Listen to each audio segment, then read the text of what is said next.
ഇങ്ങോട്ട് വാടി. നിന്നെ ഇന്ന് ഞാൻ ശരിയാക്കി തരാടി. ആഹാ, നീ അത്രയ്ക്കായ കൊള്ളാലോ. വേണ്ട.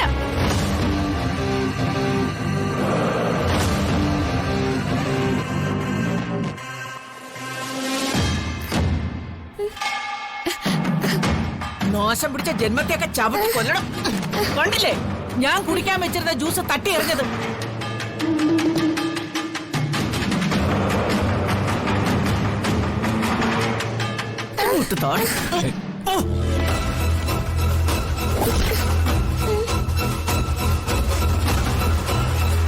പോട്ടെ, ഒരു കുട്ടിയല്ലേ.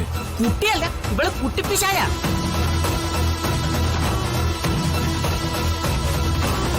മോലന്റെ സന്തതി. ഇവള് തലയെടുത്തത് മരണവുമായിട്ടാ.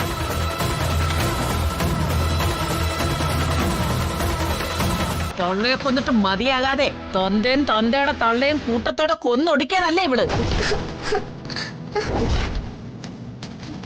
അപ്പച്ചി, നിനക്കെന്താണ് ഇത്ര നോവാൻ? ഇവിടെ നിന്റെ മോളൊന്നും അല്ലല്ലോ.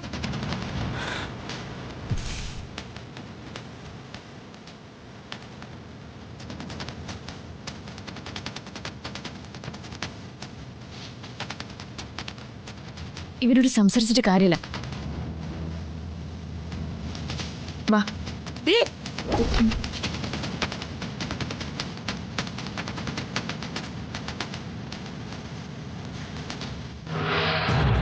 ജഗ, എത്രയും പെട്ടെന്ന് ഈ ആശ്രമത്തിന് ഇവിടുന്ന് കൊണ്ടുപോക്കണം.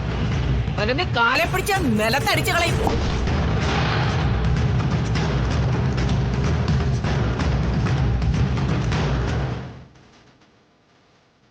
മോള് വാ.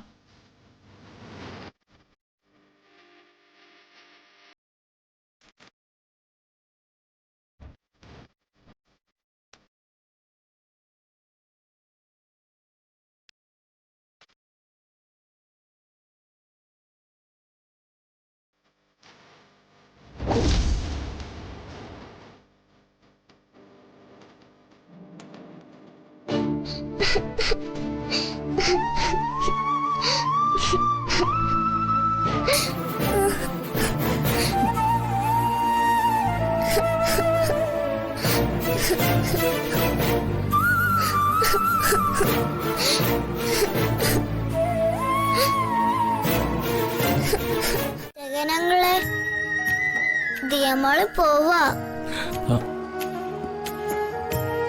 ദിയമോളെ എല്ലാരും വരക്ക് പറയുന്നു.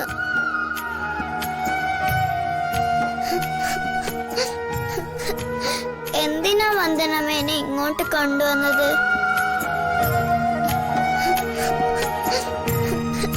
ഞാനാ മുത്തശ്ശിയെ പന്തെടുത്ത് എറിഞ്ഞതല്ലല്ലോ. വന്ദനമ്മ വന്നില്ലായിരുന്നെങ്കിൽ അവരെന്നെ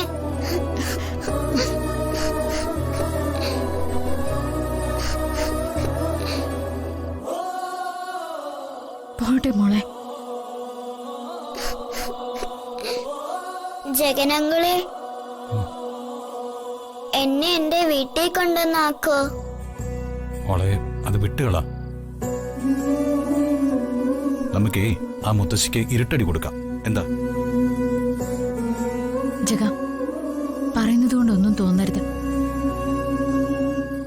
എന്റെ തീമോൾക്ക് ഒരു സ്വാതന്ത്ര്യം ഇല്ലാത്ത വീട്ടില് എനിക്ക് ബുദ്ധിമുട്ടാ.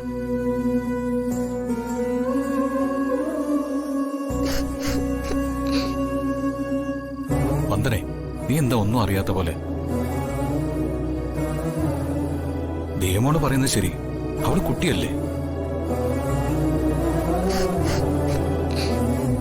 അവൾക്ക് അത്രയും കാര്യഗൗരവമായി കാണൂ. എനിക്കെന്റെ മോളുടെ കാര്യം വലുത്. ആയിക്കോട്ടെ, പക്ഷേ സാഹചര്യം കൂടി ഓർക്കണം. എല്ലാവരും പെട്ടെന്നങ്ങ് അംഗീകരിക്കാത്ത രീതിയിലുള്ള കല്യാണമായിരുന്നല്ലോ നമ്മുടേത്. അപ്പോൾ എല്ലാം ഒന്ന് സാധാരണ നിലയിലാവാൻ കുറച്ച് സമയമെടുക്കും. അതുവരെ നമ്മൾ കുറച്ച് അഡ്ജസ്റ്റ് ചെയ്യേണ്ടി വരും. ജഗം പറയുന്നത് മനസ്സിലാവാഞ്ഞിട്ടല്ല, എന്താണെന്നറിയില്ല. എന്റെ മോളുടെ മനസ്സ് വേദനിച്ച എനിക്കത് സഹിക്കാൻ പറ്റില്ല. വന്ദനെ, ദേമോള് നിന്റെ മാത്രമല്ല എന്റെയും കൂടി മോളാ.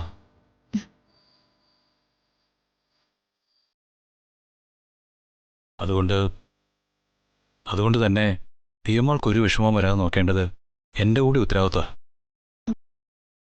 ജഗ, പ്ലീസ് വന്ദനെ. ആ മോളെ, ഇപ്പൊ നടന്നൊക്കെ മോള് മറന്നേക്ക്. ഇനി ഇങ്ങനെയൊന്നും ഉണ്ടാവില്ല.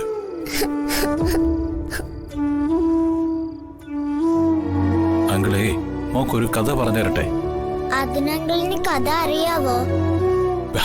പിന്നെ മുമ്പ് അങ്കിള് മോൾക്കൊരു കഥ പറഞ്ഞു തന്നിട്ടില്ലേ?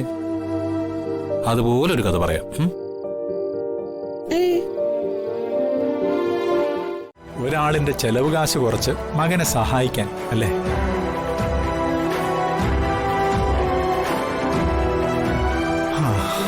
അമ്മേ, ഏത് വൃദ്ധസദനത്തിലാണെന്ന് വെച്ചാ ചന്ദ്ര കൊണ്ടാക്കും അമ്മേ. പക്ഷെ അതിനു മുമ്പ് എന്റെ ചിത കെട്ടടങ്ങിയിരിക്കും. അയ്യോ, എന്റെ മക്കള്. മാധവൻ അമ്മയും ഭാര്യയും കുട്ടികളും ഒക്കെ ചേർന്നതാ കുടുംബം. ഭാര്യയും മക്കളും മാത്രം ഉള്ളതല്ല. എന്റെ പൊന്നു മക്കളെ, നീ അനുഭവിക്കുന്ന പ്രയാസങ്ങൾ കണ്ട് ഞാനങ്ങ് പറഞ്ഞു പോയതാ. വേണ്ടമ്മേ, അമ്മ ഒരിക്കൽ പോലും അങ്ങനെ ചിന്തിക്കരുത്. അമ്മ എനിക്ക് സത്യം ചെയ്തു തരണം.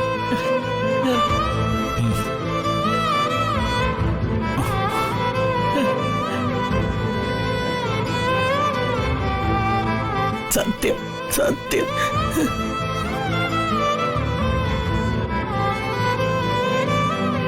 മോനെ, തൽക്കാലമേ വർഷയുടെ വീട്ടിൽ പോയി നിൽക്കട്ടെ.